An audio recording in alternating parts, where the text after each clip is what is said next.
everybody, welcome back to the 80s Slashers YouTube channel. In this video, I will be discussing and reviewing the 1981 slasher Butcher Baker Nightmare Maker. In this video, I will be, like I said, I'll be discussing the plot of this film, the setting, we'll talk about the kills, any nudity that the film contains. I'll talk about the Blu-ray itself before wrapping it all up, just with some final thoughts. So that's the plan for this video. So let's just get right into it. So Butcher Baker Nightmare Maker. Now this is an unusual and kind of a unique entry within the 80s slasher genre. And what I mean by that is this film doesn't follow the typical, formula associated with the genre. But there's still many elements, within the film, that definitely warrants it as being identified as, in 80s slasher, especially towards the tail end, like the last half hour or so. There's kind of like a shift in the tone, which, we'll get into. But yeah, once that shift kind of happens, it really kind of kicks into, 80s slasher territory. Now, in place of the usual formula, what we get here is a film that is kind of like part family drama, part psychological thriller, and kind of a part twisted, creepy, like an aunt-nephew dynamic kind of thing that also plays into the family drama, but there's like a creepy twisted vibe kind of going on. But besides all of those things, those other little types of elements, there's a whole bunch of there's a whole lot going on in this film, and to me, that's a good thing because I really liked this film. Due to all of the unusual and unique elements it has. It's just, like I said, we'll get into it, but there's just something about all these different mix of things that it just comes together and just makes, like I said, a very unique film, which is, I like this film. It was fun. It was a good watch. And like I said, we'll get into all the details, but before we get any deeper, let's just start out here and let's just start talking about the plot.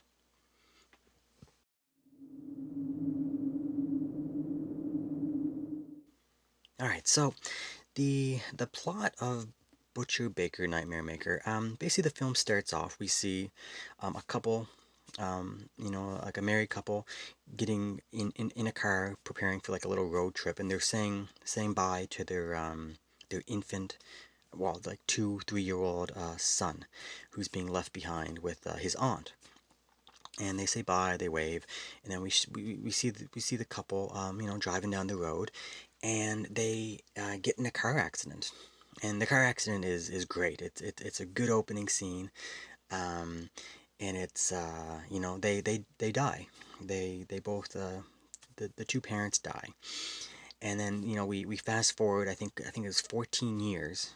So the little boy is now 17, 16, 17, living with his aunt, and we start following them as their daily routine. He's going to high school, and he's starting to prepare to move on. He wants to get a scholarship.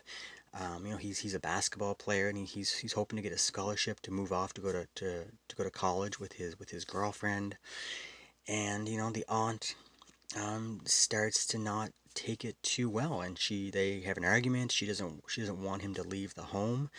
He's all she has, and then basically an event happens in the home.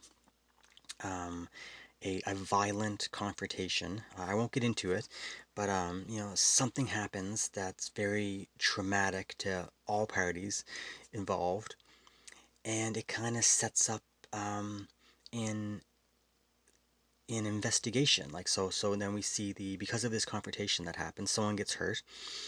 The police come in. A detective comes in and starts investigating what happened with with the confrontation. He starts suspecting different things from the teenager. He starts suspecting different things from the aunt, and there's his girlfriend's involved, and it kind of he turns into it turns into like a police procedural from his standpoint. But as that's playing out, we also get what's going on inside the house with the main character and his aunt. Um, and from there, the story starts going in a few different directions, and it just gets the psychological terror ramps up, the violence starts to ramp up. There's some secrets that have been, hidden, like secrets in the past that start to get revealed. So the young guy, the teenager, he starts doing his own investigation kind of thing, trying to piece exactly what's going on. So there's a couple different investigations going on, and basically throughout the film, Aunt Cheryl is her name, played by Susan Tyrrell. Um, she starts to kind of slowly, we start to witness her start to slowly break down mentally. So we're kind of watching, a mental decline and where it's going to go, what's going to happen, and that it, all leads to a big conclusion at the end. And like I said, there's a whole bunch of stuff going on. I don't want to get into too many details, but that's basically a brief outline of the plot. And it's yeah, it's good. It's pretty fun. All right, so first thing I'll say is that this film has a really great early 80s feel to it. It just does a good job of capturing life in the early 80s. You see him, waking up in the morning, his alarm clock, or she's waking him up making breakfast, he's getting ready for breakfast, he runs out, goes to school. It just kind of has that domestic early 80s feel, and it just, I don't know, it just feels like they captured it really good. So I like that about this. It just has a good, when things are not getting chaotic, it's just kind of calm. It's just a nice 80s lifestyle that shows, I guess. I don't know. It's I like the look of the film. Now I've seen that some people have commented that there's elements, parts of this film that have sort of a soap opera feel to it. And I see that for sure. There's definitely tones of that mixed in. Especially when we get, once some of the plot details and the twists and the reveals happen. It's kind of soap opera-y at times. But it's good because, it's mixed with some other elements that we'll talk about. But yeah, I can see some of that, some people, I don't know if they're complaining or what, that it's, soap opera feel, but I don't know. It's there, but I kind of like it. Um, yeah. All right. So far, I've briefly talked about like the setup for the film, a little bit of the review, and I think I've gone far enough in this review. And I still haven't mentioned the best part of the film, in my opinion, of course, and that is Susan Tyrrell, who plays, like I said, the character Aunt Cheryl. Now, what a performance! Her character, right from the beginning of the film, like almost her opening scenes, you can just tell that there's just a little bit of creepiness going on with her. You're not sure at first. You're like, but there's something not quite right with her. Just the way her demeanor, the way she looks, the way her eyes are. And then as the film progresses, that creepiness, the weirdness, kind of ramps up just a little bit more. And just when you think, it can't get any worse, you know, um, she turns it up another like 2 or 3 levels. And by the end of this film, she is she her acting and her character is so over the top, um, that it kind of gets uncomfortable. It does. It definitely gets uncomfortable at moments. But boy, is it ever fun to watch. The the craziness of her character fits in perfectly with the rest of the film because, like I said, there's just throughout the film there's a lot of uncomfortable moments that occur, and just and she's a big part of that, and there's some other reasons as well. One of the things I guess we'll talk about, another kind of, I guess you would say, controversial thing about this film is that, um, there is a lot of, um, I guess what you would say, like homophobic, sentiment and dialogue, um, in this film. And I was before watching this, I was reading online reviews and everything, and I read people, I said people talking about it, how like, oh, if only this film didn't get into, so much homophobic, dialogue, blah blah, it would have been a lot better, and people were criticizing it. So I knew that going in, but for me, I was like, well, I'm like, I'm sure it's fine. Um, you know, the day, the time that we live in now, everyone's pretty sensitive. So I'm like, whatever. I didn't think it would bother me too much. Um, but I'll be honest. As I was watching it, it gets pretty uncomfortable. And it's not just the words that are being said. Like there's some really offensive words that nowadays we don't say these words, and it's not commonplace. And if you hear it, it makes you it's awkward. It's uncomfortable for sure. Um, but it's like I said, it's not just the words. It's just like the tone and like just the intensity that a lot of it is delivered in. It's just, yeah, there is a lot of scenes that are just really uncomfortable, and it's a little much. It is. It's kind of something that needs to be noted watching this film, and um, it may be too much for some people. To be perfectly honest, some of these scenes are, yeah, they're a little over the top, just like I said, the rest of the film. Now the just like Aunt Cheryl, like the lead detective character, he's a lot of the, where a lot of this homophobic, um, dialogue comes from. And like I said, just like Aunt Cheryl, he's a little too much. It just he just kind of, he's not very likable at all. But it's incredibly effective the way that he is. It's here, Bo Svensson. That's the actor who plays the lead detective, and yeah, like he's just, his demeanor on screen. You start to really hate him as a character, and again, that's kind of what you want. He's a villain. He plays a villain in this film, and he, he's effective at what he does. But like it's it's pretty hard to watch. So yeah, like when you, as a whole, when you're watching this film, you have Aunt Cheryl character. She's extremely off-putting. The detective, the lead detective, is incredibly offensive. But then you also have, like I said before, the this relationship between the aunt and nephew, which, at the beginning it's something like, something is a little weird there, but as the film goes on, um, it goes a little beyond creepy. And then as the story unfolds even further, it goes even further. Like as you're watching this film, it just kind of chips away at these I don't know, these taboos, or these these levels of comfortableness that we have with this, and it just this film just seems to go further and further. Um, yeah, like I said, this whole film from start to finish is it's just kind of off-putting and creepy, and it doesn't let up. And like I said, it gets worse and worse as the film goes on.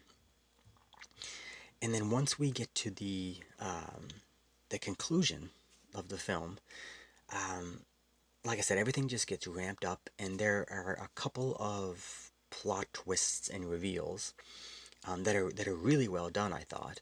And like I said before, they kind of play into that soap opera feel, or the tone, or just like the way the story is unfolding. You know, albeit with a really creepy sensibility. Um, yeah, so yeah, like I said, this is not your typical 80s slasher formula by any means.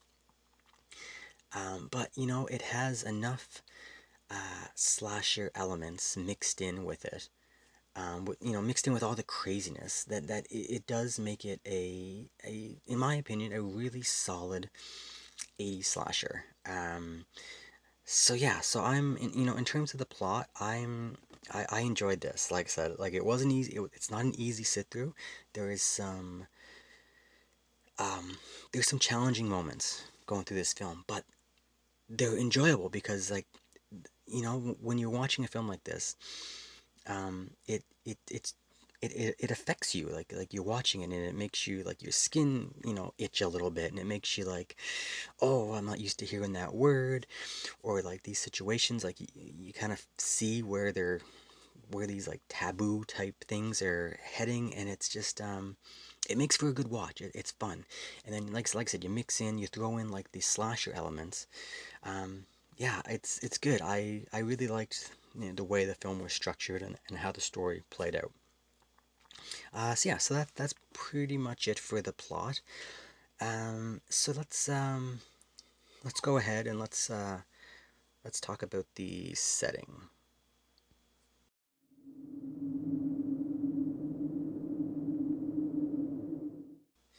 Right, so there's in terms of the setting for this film, there's no real specific location utilized as the film plays out. That's not really, like I said, it's not really typical of an early um, 80s slasher in that sense. What we get to see, like I said, in terms of a setting, is just your typical early 80s domestic type setting. We get many scenes that take place, in within like the family home. We get some, within the local high school. Including quite a bit around like a high school basketball team. We see some stuff in the locker room, conversations in like gym class, like with conversations, with players and the coach, and we actually see some like live game footage of like competing against another high school. So there's that just kind of a domestic, goes home, goes to school, after school plays basketball, comes back home. It's just kind of that early 80s, yeah, like a domestic type setting. There's nothing, no standout location, that some of these 80s slashers typically have. Um, Now, just kind of a weird thing. I don't know why, but for whatever reason, like the the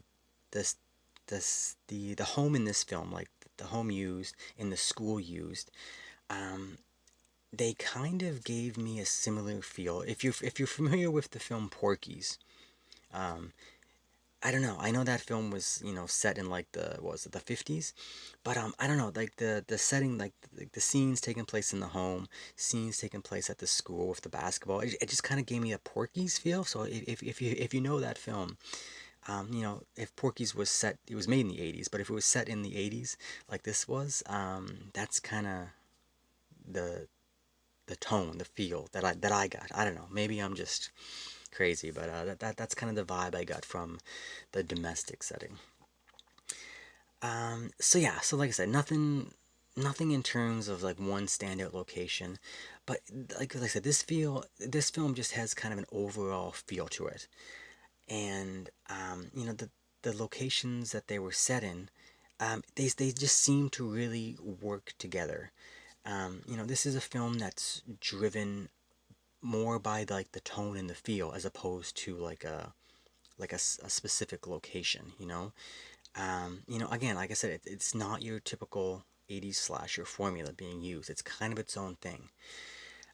So yeah, if you want to include, like the tone of the film, like the overall feel of it, in terms of like a setting, it did a good job. It set up a, like a universe, like a locale of a time and a place of where the film took place. And it captured it really well. It just kind of made you feel like you were watching the workings of like a family and what's going on in the house and outside the house. So, and like I said, I guess in terms of a setting, there's nothing really specific to an 80s slasher, but like I said, it felt good. It had a good feel to it. So yeah, I don't. I guess not much to say about the setting, but that's what I picked up from it. All right, let's move on and let's talk about the kills.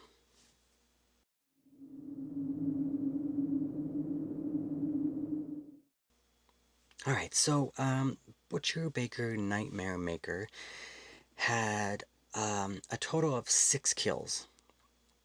Now, like mentioned before, since this film doesn't follow the typical formula, the, I don't think the kills were the main focus for this film. A lot of these 80s slashers, like the big event is to get the kills, get the practical effects. That's the selling point, like to go and watch people get killed. I don't think that's not the focus of this film. And it feels like that. Basically, like the the the family dynamics and the relationships are kind of the main horror elements in this film.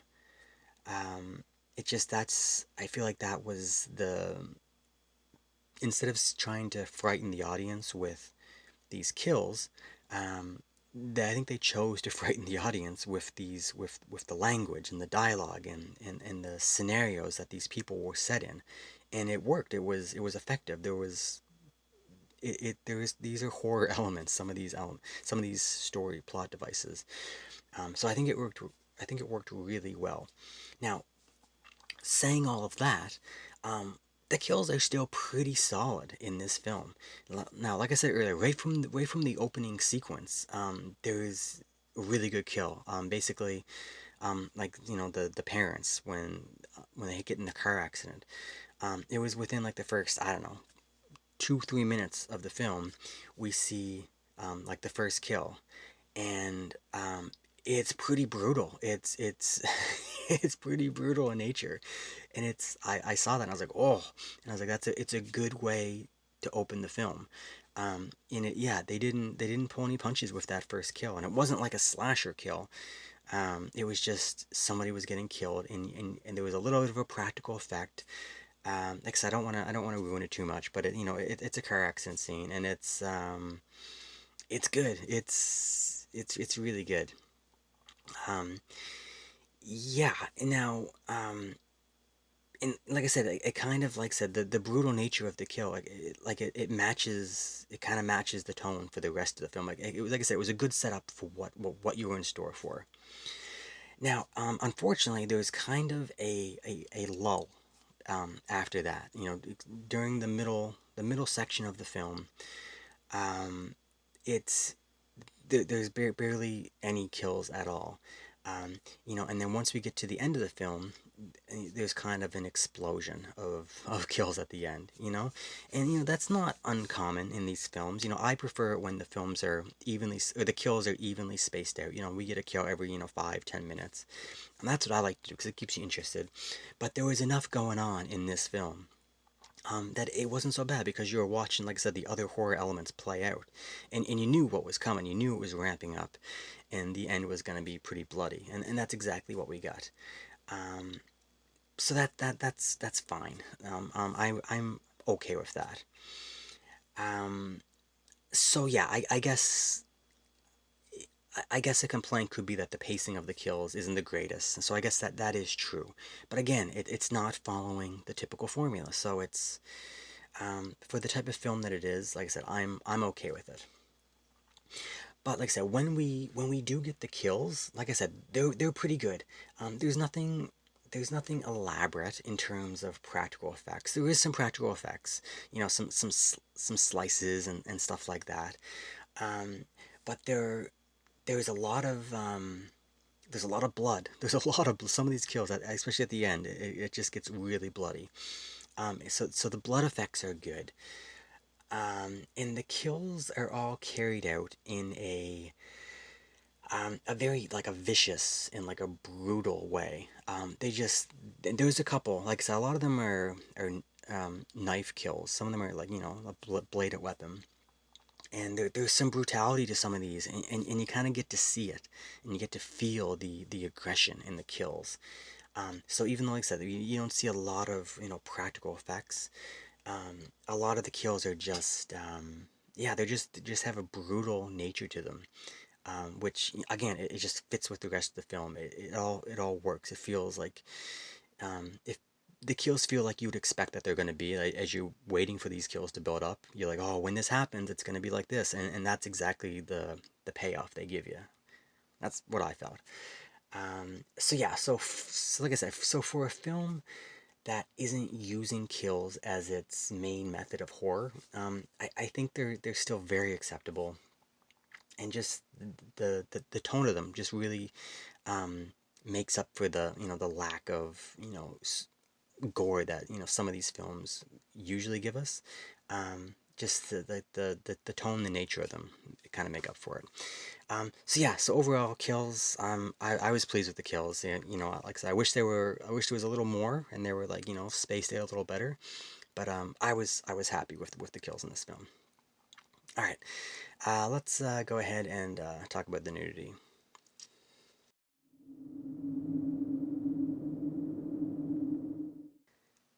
All right, so there are a total of two nude scenes in this film. Now, in terms of nudity, it's Butcher Baker Nightmare Maker is pretty tame. Um, it's you know the, again they're clearly not going for the gratuitous nudity. It's not, again, not following the formula, like a broken record, but that wasn't the aim that they were going for. The two scenes in this film, they're both pretty brief. And basically, I think they're used to establish kind of the plot points. As opposed to just being used for pure titillation. In fact, keeping with the tone of the film, both of these scenes really end up being kind of powerful moments. Um, just in the film, when they happen, there's something that's going on either before or after these nude scenes, that just kind of make them. The nudity helps.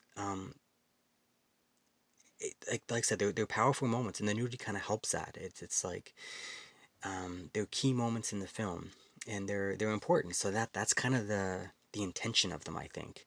Um, so yeah, I don't know. And again, there's kind of an underlying creepiness that fits in with these scenes as well. I don't know. Yeah, it's just, again, it just, everything with this film kind of fits. Just like the tone, it just like the nudity just kind of is part of the film, and it just kind of is helps tell the story of where the conclusion is going. So yeah, I don't know. That's it. There's not really not much to talk about the nudity. This isn't a film, that's trying to uh, titillate the audience. It's going for something else, and I think it's pretty effective. So yeah, so that's it for the nudity. That's what we can expect. That's what everyone can expect. All right, let's just move on and talk about the Blu-ray itself.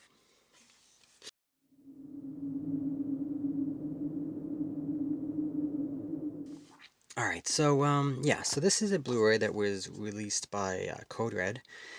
This is one of these again. Code Red's been doing this a lot lately. This is a like a reissue, re-release. They released this a while ago. I think it was like I want to say 2017. I didn't look it up. I think it's like 2017 or something came out. And again, like Code Red, it's out of print. It's hard to get. Um, it's the same release, I believe. It's just like the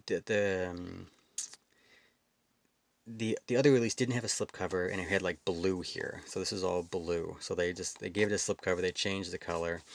Um, but yeah, I think it's the same disc, same special features and everything. So um, in terms of audio video, it looks good. It looks fine. You know, this isn't like again, it's not like the best looking film, but it looks fine. There's a lot of there's some really good sharp detail in certain scenes. The audio sounds is good. Um, yeah, you can't complain. Like I said, I don't know if this film can look or sound much better. This is probably the best you're gonna get. If you want this, like I said, with Code Red's reputation, you might want to pick it up sooner, because who knows if it's gonna stay in print very long. Um, Now, like I said, we get the slipcover, nice slipcover. We get some reversible cover art. Now, this is another alternate title for it, Night Warning. I believe when it was released in theaters, it was released as Butcher Baker Nightmare Maker, and then a couple years later, it got like a release on like home video, I believe, and for whatever reason, they put it as Night Warning.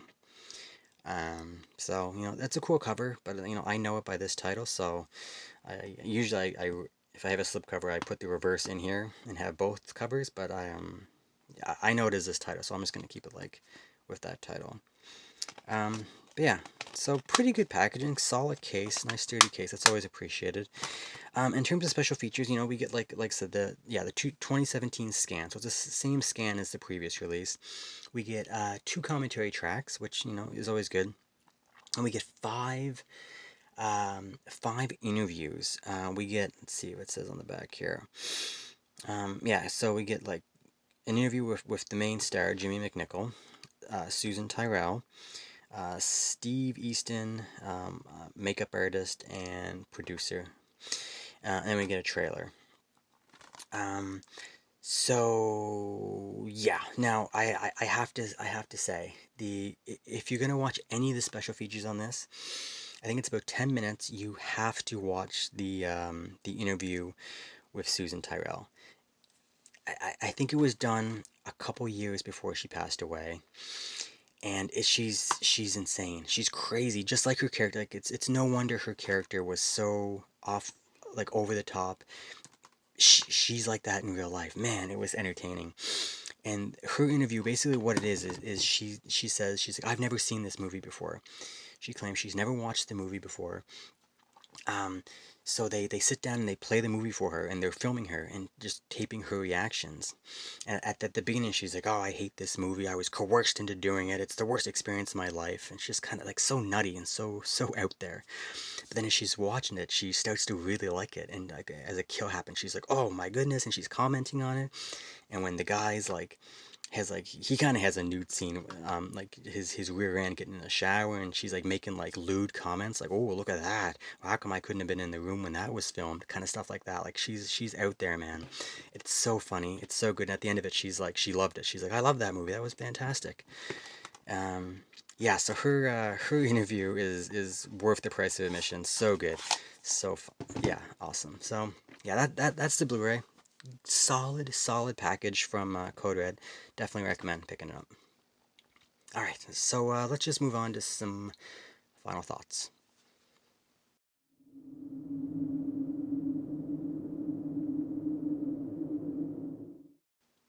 All right, so yeah, Butcher Baker Nightmare Maker. Um, I think this is a great film. It's funny. I finished this, and the more time I had to let it absorb into my brain, the more I liked it. The more I thought about it, the more I started liking this film. And I liked it right away. As soon as the credits rolled, I was like, that was good. But then, I went to bed and I slept on it, and the next day I woke up, and it's just one of those films that's just kind of like, there's so much going on that I don't know. I really enjoyed this film. Now, like I said, even though it's an 80s slasher, this is not your typical entry, and honestly, it's quite unlike anything else I've ever kind of seen in this genre. Like I said, it has its elements. It has its slasher elements, especially at the end, the last like 20, 30 minutes. But like, just like the whole film just kind of has a really creepy, uncomfortable tone that, kind of straddles the line of taboo. Whether it's, like I said, whether it's like sexual taboo, whether it's like, racism, homophobia. There's so many different topics that just makes you feel uncomfortable watching it in just so many different regards. But that's, again, for me, that's kind of an appealing thing, because it affected me physically. Like, watching this film, you watch a horror film, you want to be horrified, you want to be scared, you want to feel something. And this film was really effective at doing that for me. Um, Now, the performance of Susan Tyrrell as Aunt Cheryl is worth the price of admission alone, as she's just a truly unforgettable character. I'll say this: if Betsy Palmer would have gotten like a lead role um, in a film playing the part of Pamela Voorhees, if we get to see like a full film of Betsy Palmer as Pamela Voorhees, that performance would have probably been very similar to the way Susan Tyrrell played Aunt Cheryl. So that's the level. Like, I have very high regard for Betsy Palmer, and the little bit that we got to see of her play Pamela Voorhees. Um, this reminded me of that, her character. So that's, for me, that's high praise. That's where I put this performance. Just fantastic. So definitely check this out just for her performance. So good. You know, and then when you pair, like I said, when you pair the tone of this film, with the performance of the Aunt Cheryl character, and the lead detective character. Like, when you pair all that together, and then you put some pretty good kills, um, you just get, for me, you just get a really solid slasher, that I really really enjoyed. So if you think, if you think like the aspects that, like I said, that had like the homophobia, if you think that might offend you, you might want to stay away from it. It is a presence in this film. I didn't think it was gonna be, from what I read online, but it's something that stands out. It's apparent, and it's in your face. So if something, um, if that type of theme, in the dialogue, makes you uncomfortable, I probably am not going to recommend this to you. But if everyone else, if you don't think that will bother you too much, I'm going to give this a really good recommendation. I had a blast with this. It was really effective horror film, and yeah, it was really good. So that's it, guys. That is my review of Butcher Baker Nightmare Maker.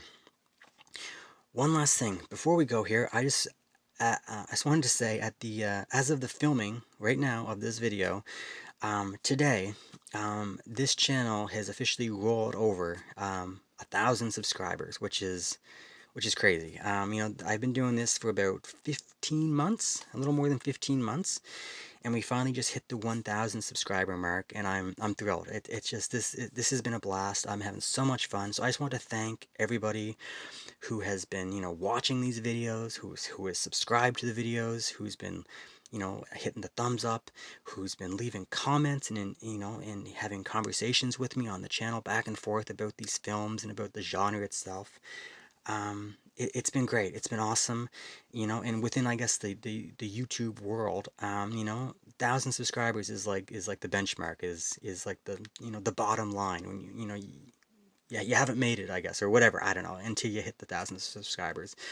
Now I can say we've hit that, and we're gonna keep going. So hopefully over the next year we'll get another 1,000 subscribers, and we'll have more conversations, more people leaving comments, which is great. I just like talking about these films, and it's been great. So yeah, so again, just thank you to everybody who's been a part of this little community that's been brewing on here, and it's really appreciated.